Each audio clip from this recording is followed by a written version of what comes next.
All right, everybody. Welcome to episode number 129 of CoCreative NoCode's Office Hours. I'm your host, Tonya.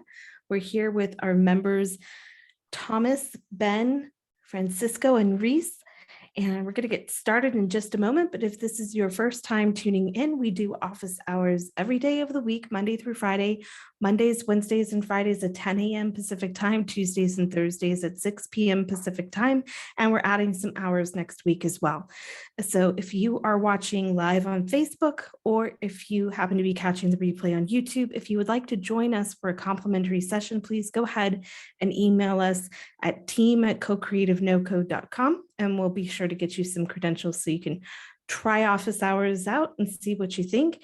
We invite our members on our Zoom sessions. They can ask us any bubble question they want, and we will do our best to answer it live. So let's go ahead and start with, let's see, Ben had a question.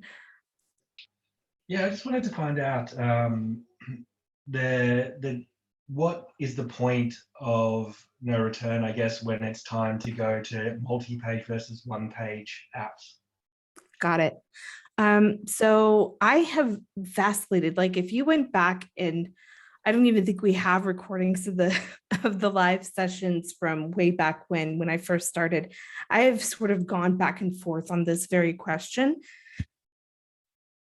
And I guess now the answer is, having managed so many different apps that have run into performance problems, my answer would be you might want to start with a new page and just kind of like lay it out how you would want to go. But I would definitely do everything that makes sense in one page as one page. And the reason is because it can take time to reload pages, to load pages in Bubble. So every time you make someone like go to a new page, you have that page loading time. And depending on what's going on in your app, your header, like things like that, each time you do that, it takes time. Whereas if you're really using reusables smartly, it's really hardly any time at all. So I've had to do this a bunch of times now with apps where we actually plan it out as multiple pages. And as the product manager, what I was doing is I was thinking in terms of like the user experience, like different user experiences within the app. And I was thinking of them as pages, and I laid it out that way. So the designer put everything in different pages, and then the developer developed everything in different pages. And then everything's going well, and we launch, and the client's like, yeah, but can we make it faster? And it turns out the answer to make it faster is to put everything on one page, but not everything on one page, like each element and all of the workflows in one page, meaning have each page that you would consider a page in a reusable, and all of the workflows associated with that in the reusable, and then put the reusables on the same page. So I hope Gotcha. that, yeah, it's tricky because like when I was in your app, I think it was just yesterday, right? You still had a ton of workflows on that one page, right? So like when I'm talking about using reusables, you would have less than a screen full of workflows on that one page, right? Because all of your workflows would be moved into the reusables. Yeah, absolutely. I think I'm going to go to a multi-page just because there's so much on a one page, but then only use multi-page, like not many multi-pages, like do as many reusables on one page as possible that makes sense. Mm-hmm. And then like a settings page could be a different page. Yeah, like I wouldn't put your account, like the user's account information would go on an account page. That would be fine. But like I would think of it in terms, like I can hear the sense of overwhelm. I would say think in terms of minimizing the page loads that the user has to do per session, right? Gotcha. If at all possible, you want them to only load one page their entire time, unless they need to go, like rarely they'll need to go check their account or something, right? Yep. So Yep. yeah. And in terms of the performance of Bubble doing that, you still might end up with a page load time that's a little bit heavy, but like once they're on the page, then it should be super fast. And in terms of like how long can your page get, I have 2 apps right now that are like more than 30,000 pixels tall in terms of like all the different reusables on it. So, and they're doing fine. Be like what, 30, 40 like pages? Yep, all on one page, but it's done with reusables stacked on top of each other. Isn't this would be a good time probably to introduce like custom workflows too? Yeah. So so you mean custom events, I think. And yes, I always call them custom workflows too. But yeah, exactly. So it would be like, give you an example.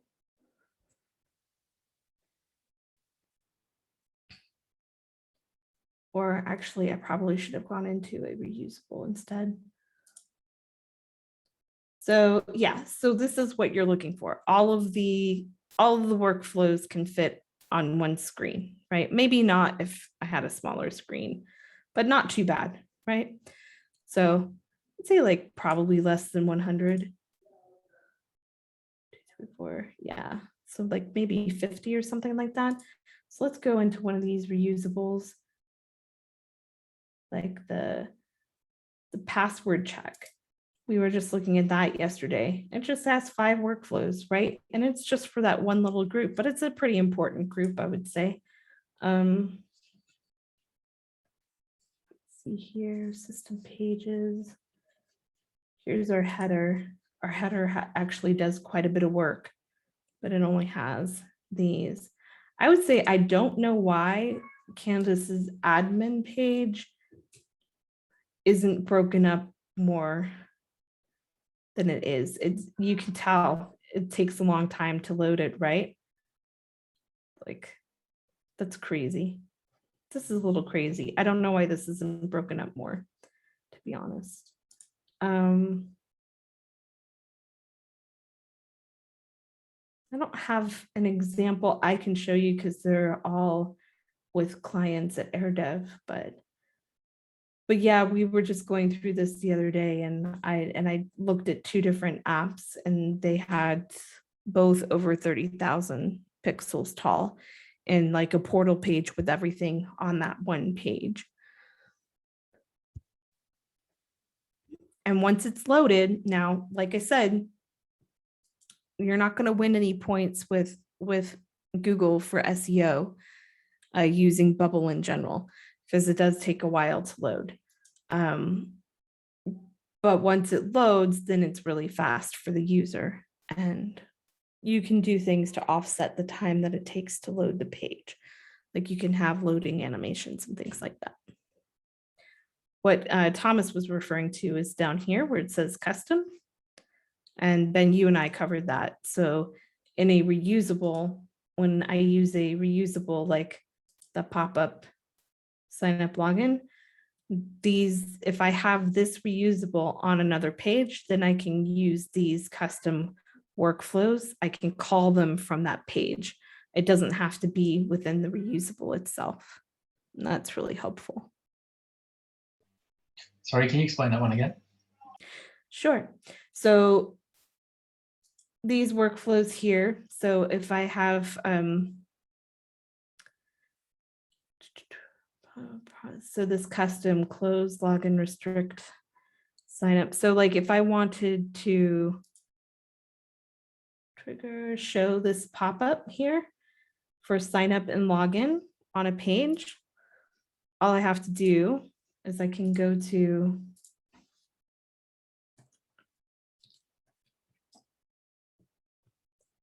I create a page, come down here to the sign up login pop-up. Where was it? Pop-up sign up login. So I'll put this on the page like that, and it's just a pop-up. And so then I can go back to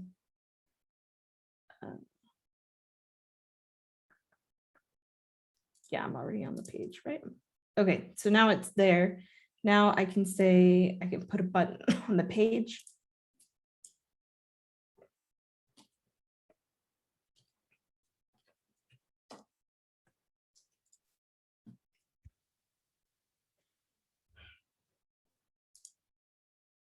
And I can trigger a custom event from a reusable element. I only have one reusable element on the page. I can come here to sign up like that. Then if I preview the page,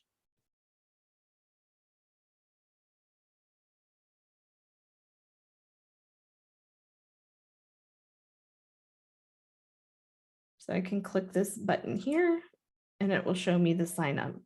But this sign up pop-up isn't on this page, right? The only thing on this page is the button and the reusable, right? So, but the reusable is what holds the pop-up and the workflows. So it'll be, I used a workflow in this page attached to this button that's calling a pop-up from this one to show. Would that work with a floating group as well? Yes, that was what I was trying to see about with you the other day. Yep, gotcha. Yep. It's like if you put it in there, so if I create a reusable,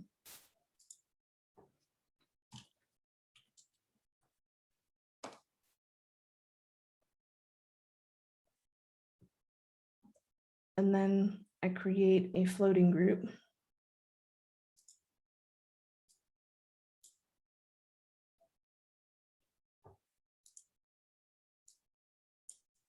See, it makes the whole thing weird.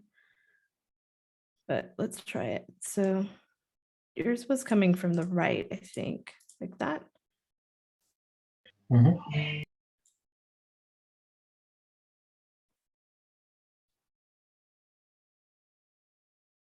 Well, that's the thing that I don't necessarily understand about reusables, because I use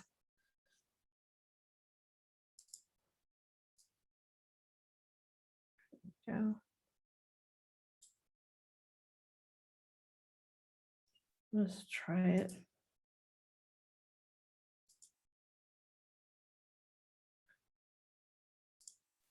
And then let's make a custom workflow.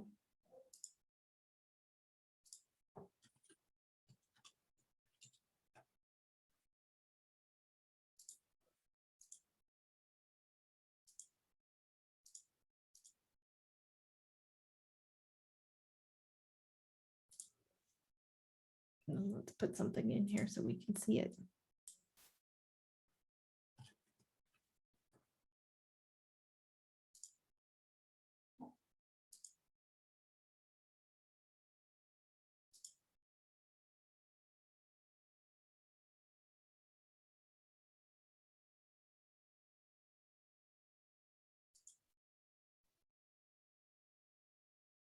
I don't know if it matters where we put it or not. Maybe it does. So the element is visible on page load. Let's put something behind it.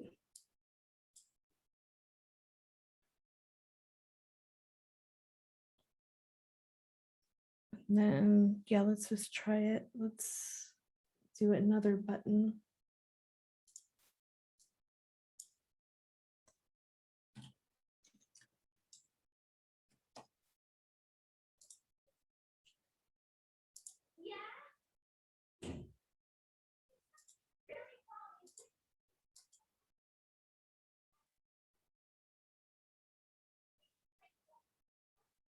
Okay. Let's preview.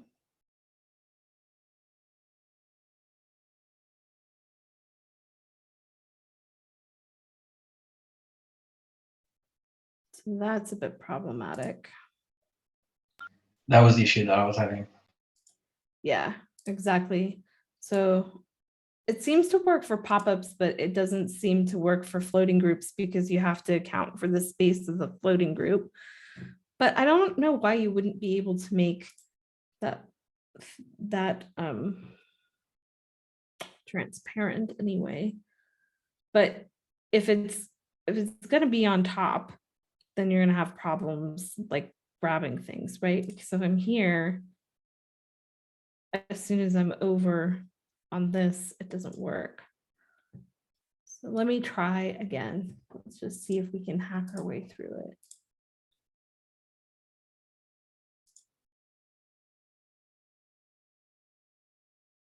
But we don't really use floating groups that much, just for the header really in Canvas. So It's just all those things that slide out on mine. It's all floating groups, like all those menus, everything's floating groups. yep.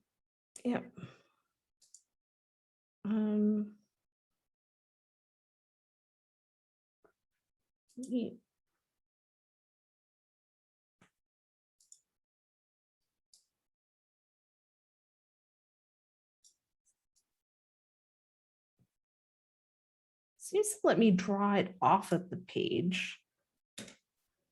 Let's just try that.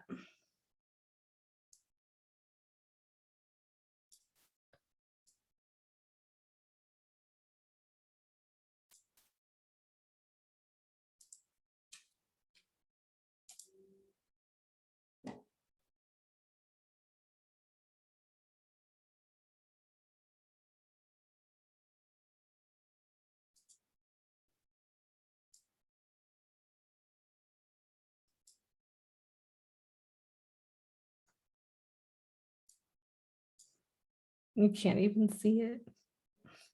Let's see here. Let's remove this and make it.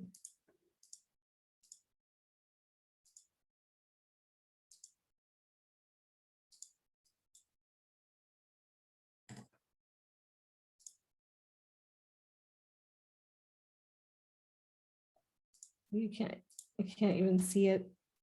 If you draw it off of the page, you can't see it. And that's really tricky.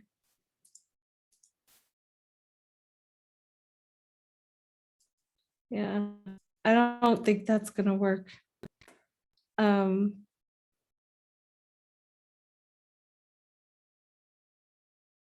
mean, we do a floating group with the header, but it's meant to be on the page all the time. Like it's not hidden and then shown. So I don't know why you can't do what you want to do with a regular group though. Maybe we could try it with just a regular group instead of a floating group. Then if we start. I could probably do it. I could probably do it with a pop-up. Well, the problem with the pop-up is if you like that it comes in from the right and slides in, like you can't do that with a pop-up. A pop-up only shows up in the middle of the screen. Right. So I thought you could offset. I don't think so. Can you? If I do a pop-up with height, I don't have any way to put it somewhere specific on the page. So then I would want a different thing. I would want a group, but just a regular group, right?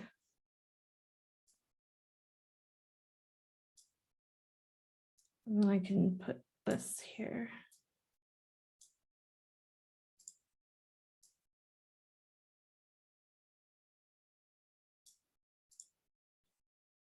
Oh, we should probably make it not transparent so I can see it.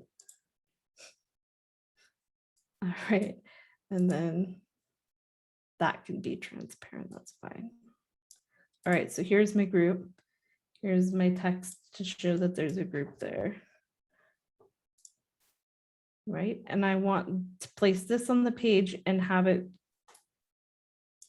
animate in from the right.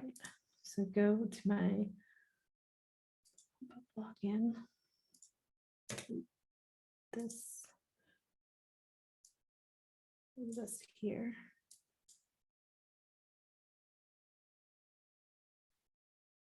We were calling it floating group here.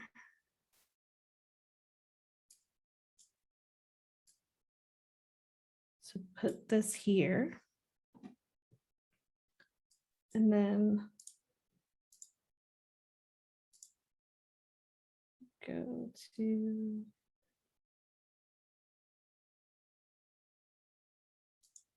animate floating group A. Just slide in or transition. Let's see. Transition slide right and like that.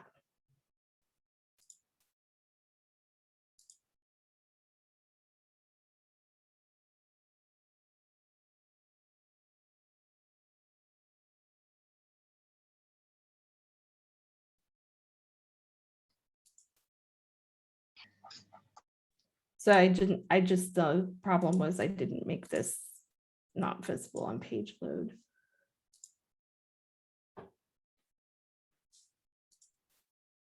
So then it can slide in. It wouldn't matter with the, you know, in the floating group where you have to go center it to top and bottom or both. Right, it does matter. That's why you wanted the floating group.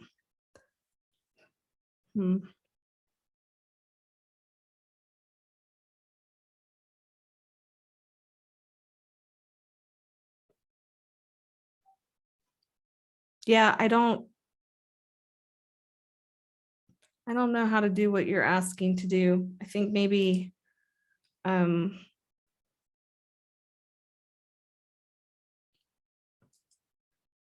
guess maybe you could leave your floating groups on there. Are most of your workflows attached to the floating groups? So maybe you could put a reusable in a floating group. So like have the floating could group definitely do on the that, yeah. page, and then everything that's in that floating group is then a reusable. Yeah. Yeah. Yep. Can do that for sure. Okay. Yeah. Thank you. Yeah, no worries. Let's see here. Francisco? Or I forget which came first. Reece, were you here first or was Francisco first? For me, whatever works for you guys. Okay. Reece, what's your question? How's launch going? It's going good. I'm dishing out a bonus code later on this afternoon, so it'll be interesting to see what happens with that. So I'm giving out 100 of them, and yeah, just sort of testing the water a little bit. Okay, awesome. Yeah. Actually, speaking of the bonus codes, that's kind of where my problem is. Actually, I'm not sure if you caught it, but I posted in the Bubble Facebook group because I'm trying to figure out how to get this this search condition working, but it's really been a pain in the ass. You want to share your screen? Actually, do you mind doing it on yours? That's Nope. okay. I don't mind. So you just have to create a data type. Just add a one called used by as a list of users. Sorry, the data type will be bonus. Okay. Field to be used by as a list of users, and it expired, yes or no.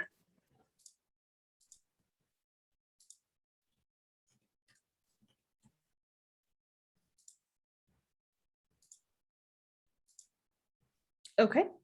Cool. Now we just need one input and one button.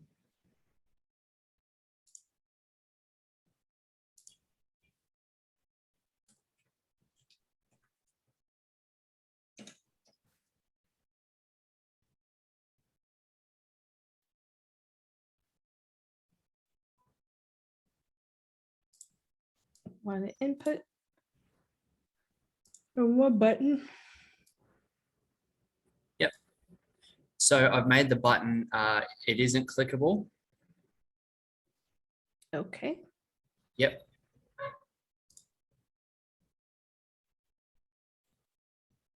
That is the button. It's up above. There we go. I was like, where is it? I know it's here. Okay, And got it. I've set up a conditional on that button that it becomes clickable if the bonus code within that input box is not expired and doesn't contain the current user in the used by list. Okay. Yeah, Um, and I can't seem to get this condition working.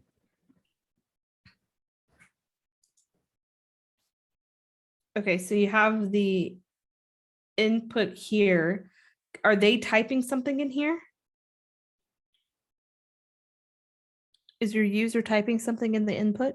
Yes, they are. Yeah. What are they typing? The code? Yes. So to be Okay.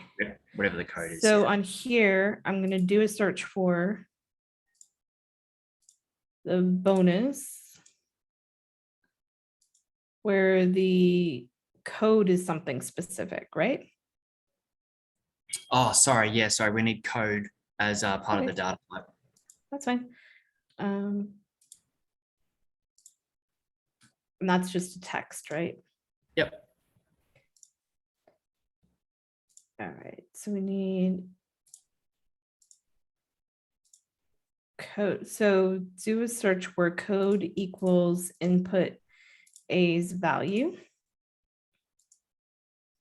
And expired is no. And used by does not contain current user, right? Yep. Correct. Okay. Count is greater than 0.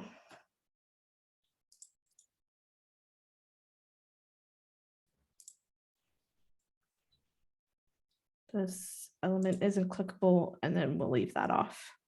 Yep.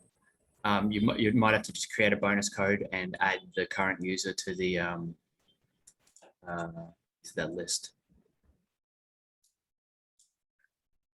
Got it.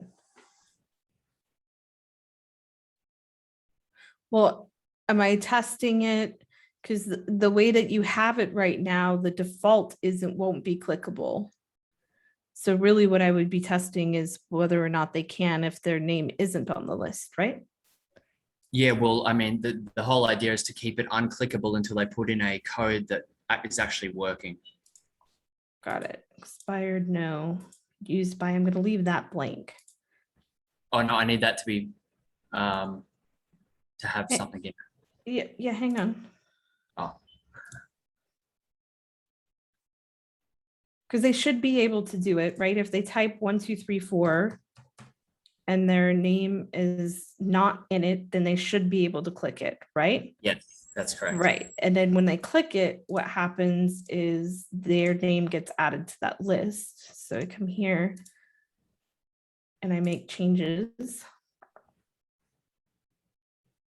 Make changes to thing. And I do that same search, right? So I can just come back here and grab the search from here.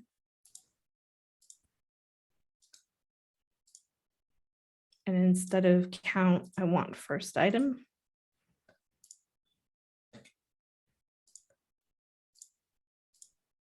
Used by add current user. And then it should become not clickable. Right? So they can't click it a second time. Yep. Geez, I've done all of this and yeah, it hasn't been working for me. I'm not sure why.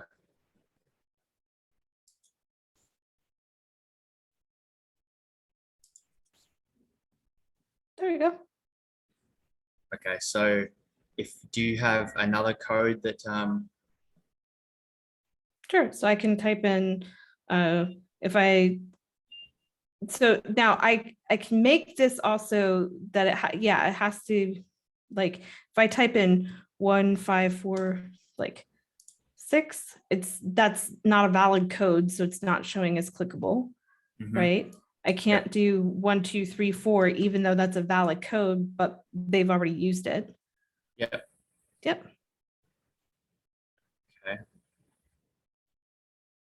Are you able to just check if you have another use another code in the database? This is this is frustrating because I've just done everything you have, but I'm not achieving the same thing.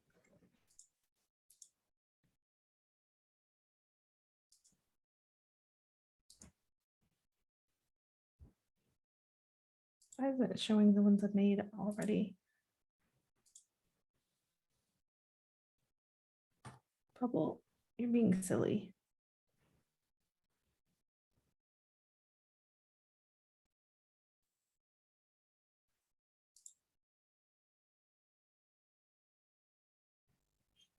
Okay, 3, 4, 5, 6. So if I come here and I type 1, 2, 3, 4, my name's already on the list. If I type 6, 7, 8, 9, that's not a valid code. If I type 3, 4, 5, 6, then it becomes clickable. Okay. And then if I click this, as soon as You- it yeah. recognizes me on the list, it makes it not clickable again. Yeah. Okay. All right. Thank you. I'm not sure what's going on with mine, but I'll look into it further. Well, let's just go over it again. So the input's just regular input. The condition on the button here is just a search for the bonus that has inputs value. It's not expired and the used by doesn't contain the current user. And you're looking for the count is greater than 0, and then you'll make it clickable. Right, so it's not clickable to start with, and then you make it clickable if these conditions are met. If the code that they type in is Yeah. not expired and doesn't contain their name, then they used by. Yeah. Again, I've gone. Yeah, I've done all that. Okay. I'm not sure. I'm not sure why it's not working, but I'll have to just redo it again. Have a look. Okay. Cool. Thank you, though. Appreciate You're it. welcome. No worries. Francisco, you're up. All right, let's go. Let's go. You want to share your screen? Yes, I will.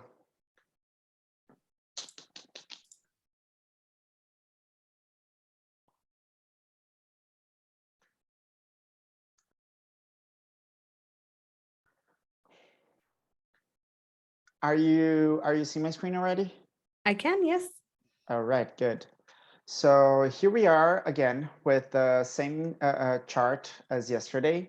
And what happened here is that right after we finished our meeting yesterday, I was checking what Justin made during our meeting. And this is the chart that he made, and the X value was like static value. It was not a dynamic value, but that is fine because we even discussed about it. But then, and I said, okay, let's go. That's all right. It's gonna work. But then when I was looking the chart more calmly, let's put it this way, later on the day, I just realized that when he was doing the grouping here on the y-axis, he was doing the search for dashes and using the category U9 and everything else. But here, that the group by, that actually was the big thing that he did, different than what we were trying to do before. He used the year as a date, so it's fine. Grouped by month, the interval is 12 months. And then he put an arbitrary date and time, date to start and end. And here is the actual main issue, because for this example of this specific database, I know that my user in 2012, it was competing on the U9 competition, on the U9 category. Mhm. But if another user was like competing on the U9 category in, I don't know, 2010, the chart wouldn't be pulling the data correctly. Are you I don't sure? know Did if you make- test? Yes, I did. We can retry it, but what I did, I don't know if I did it right because I have never used this type of grouping before, and then maybe it was this kind of problem. Yep. What I did so I noticed that yesterday when he did that, I almost never use arbitrary date and time because it's hard coding something and usually you want dynamic stuff. But well, I mean, we could make that into a more dynamic text, but I think the thing that he's done isn't limiting the chart for U9 only to those in that year. What it's doing is it's starting with that year and it's going, can you go back to where you were? Where the arbitrary date was? So like it's grouping, but oh, go back one so I can see the whole thing. Yeah, so it's grouping by the year. The type of grouping is month, the interval months is 12. So it's looking for all of the things in any year starting with that year. And yes. then the ending date, I don't like. Yeah, like he just put 2013. Yeah, but this could be a whatever. Yeah, but I mean, we can change those. He's using arbitrary date, but we can use your database to populate that dynamically. That would be very interesting, like to use the database to populate this. Could you help me with that? Yeah, of course. No so idea just how go to do ahead. that. Yeah, go ahead and clear out arbitrary date and time. All right. Let me go back So just here. Yep, just delete that expression. Just clear that expression. Actually, just click where it says delete instead of close. Oh, yeah, easier. There you go. All right, so now go click where it says starting date. And then do a search for and the test dashes. And then sort by. And then you're gonna do I know here is the year. This one is like with the date, and this one is with the number. Okay, yeah. So let's go with date. All right. And then descending, yes. Or sorry, no. Say no. Descending, no. So that's going to put the very first one, so the farthest back in time at the top of the list. And so go ahead and close that. And then first item.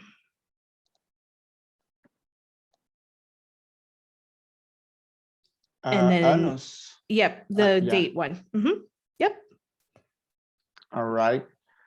He's making a search and then he's picking. All right. And then we can do the same for the, go ahead and click do not skip empty groups. And then clear that one out. So just delete that. And then you can copy that whole, yep, paste it. But now what we want to do is we want to switch the sorting to descending. So it'll be the last one on top, and then you'll take the first item. Yeah, but when I'm making here the search for test, I also change here the descending for yes, right? Or I continue with the no. Yep, that you did it right. That's right. All What right, is this right now? Yep. So now the starting date is the item in your database with the first date, and the ending date is your item on your list with the last date. So it'll only show the years that are active in your database. All right. So, but then, okay, got it. Let me copy this for the other guys here. Mm-hmm.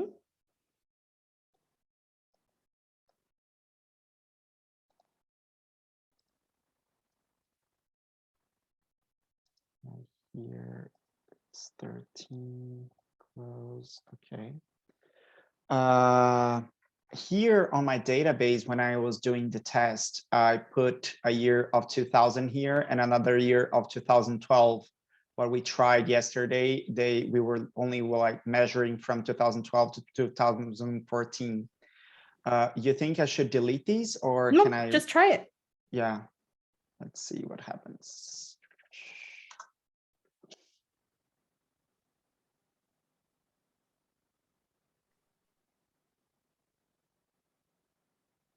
Technically, this is It's the X. It's that we have to go back to the X axis because we were just changing the Ys, right? Yes.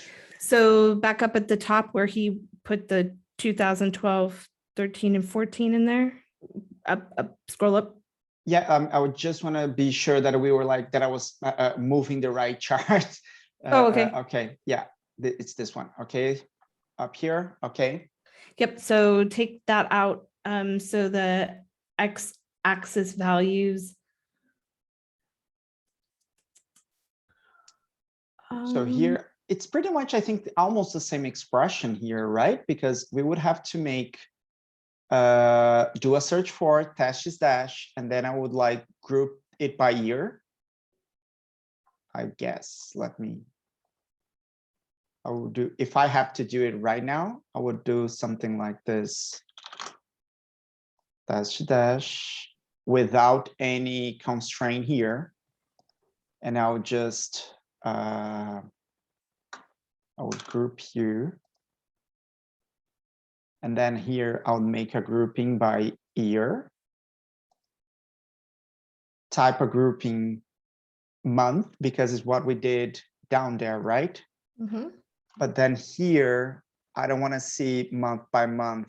I just, yeah, but then I will put the interval as 12, which is how it's right there. And starting date. Can I That would do be just what we did, right? Yeah. Do a search for Test dash. yeah. Do a search for test dash. And here I would put a constraint of the year. I don't think I can leave this like this. Or maybe it's not empty. Yeah, that would be fine. Or but well, you don't need that at all. So you could just take, yeah, you could just delete that. So it'll find all of the test dashes. It's fine. All right. Sort by, well, we're doing the start date. So then do the sort by ascending yes or descending no. Sort by Anno, the first one. Anno. Descending no. No. Yep. And then close, and then it's the first item. First items. Anno. Yep. There you go. And then I would also say do not skip any empty groups, but maybe, I don't know. Here.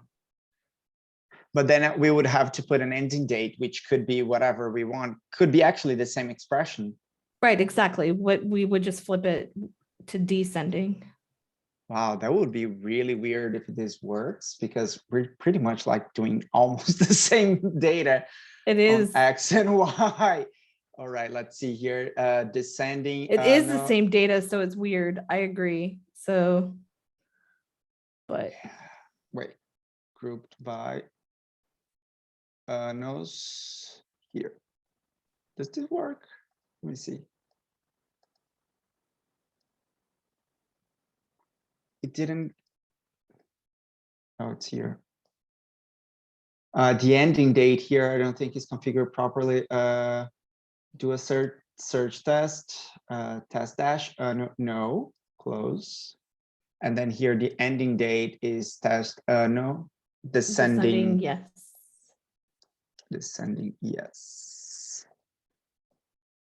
Wouldn't it be here the ending date like the last year inside the first item, like the last item? Well, that's why we flipped the order of it, right? Oh, okay, got it. Yeah. Yeah. Good point. Good point. Yeah. Okay, so close here. You could have done it either. It would have worked the same. All right. Well, let's see.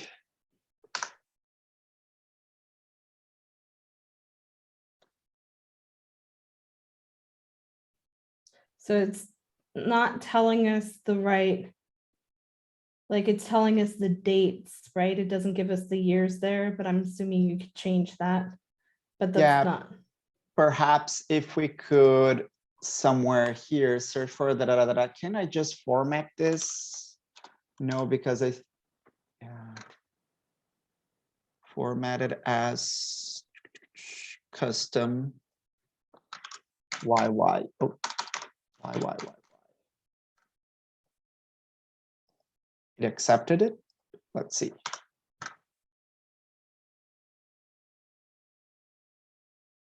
Boom.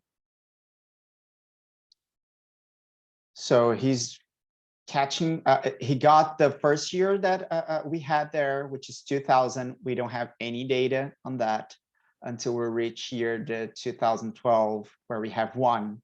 2013, we have one. I guess we finally hit a home run. Yay. Win. Super excited, super excited. Can I have another quick question about charts that I don't know if we have time for that or if we have Sure. somewhere else to. Here we only, I can only fit here 6 series, right? And here they say like, if you need to add more series to the chart, you can add infinite series via workflows. Mhm. Am I supposed to like click here on workflows, add an event API? Where is it? Custom. Oh, Elements. wait. Yeah. Yeah. Just go to elements. Yeah. Oh, here. Word value dragged. Nope. So I think we have to do it like on page load. So go to pages loaded. Where is that? The Pages. workflow. Mhm. Okay. Go to workflow and then go general pages loaded. You see where it says the third one down for general. Okay. Pages loaded. Okay. And then click to add an action. And then go down to where it says try elements first. Where it says Elements element action. actions. Okay. Add update a data series. There you go. Oh, good. And then here select the chart that I want. And which you is, can add a series to it. Yep. okay. Perfecto.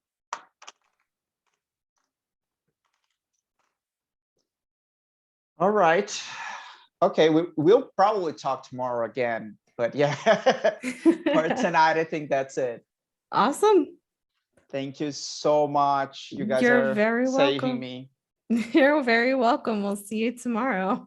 Yeah, let's stop sharing here. Awesome. Any other questions? I think Ben took off. Maybe he's coming back. I'm not sure. And Reece took off. And Thomas, you didn't have any to start with. Yeah. Francisco, do you happen to know anything about what was your question, Thomas? It wasn't no code related, wasn't bubble related. It was about running an instance on Amazon or something. Yeah, EC2. Oh no. I'm having routing issues. EC2? No. Yeah. Me either. So if anybody happens to be watching this later and you know, please email me at team@CoCreative NoCode.com. We can have you on for a session and maybe you can help out Thomas. So, Yeah. Right. Yeah. All right, you guys. All right. Thank Have a great you. night. Bye. You too. Bye-bye. We will be back here tomorrow morning at 10 a.m. Pacific time for episode number 130 of CoCreative NoCode's office hours. I think Pablo will be here, and Justin, and maybe even Eli. So we'll see. Would love to have you. If you would like to join us for a complimentary session, please email us at team@CoCreativeNoCode.com. We'll get you some credentials and see if we can answer your bubble questions. Have a great night, everybody.